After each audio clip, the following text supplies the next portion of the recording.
If only you were to me like a brother who was nursed at my mother's breasts.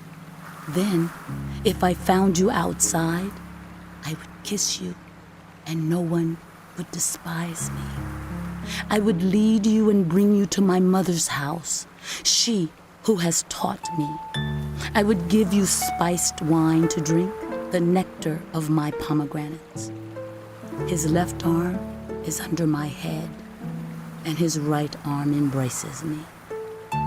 Daughters of Jerusalem, I charge you, do not arouse or awaken love until it so desires.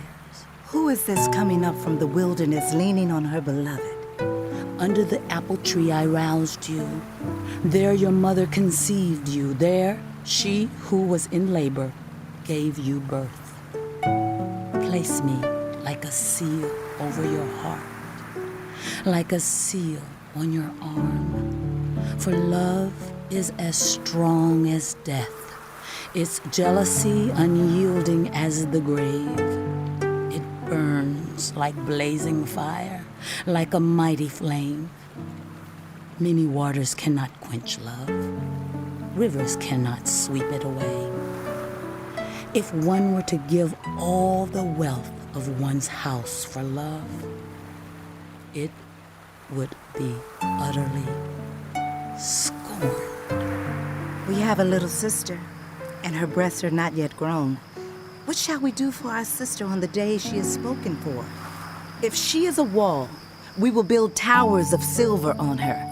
If she is a door, we will enclose her with panels of cedar. I am a wall, and my breasts are like towers.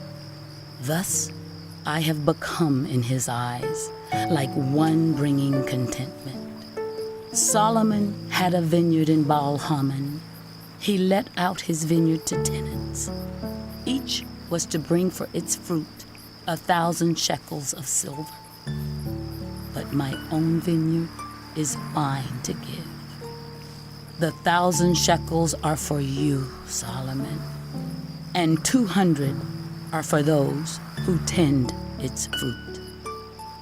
You who dwell in the gardens with friends in attendance, let me hear your voice. Come away, my beloved, and be like a gazelle or like a young stag on the spice-laden mountains.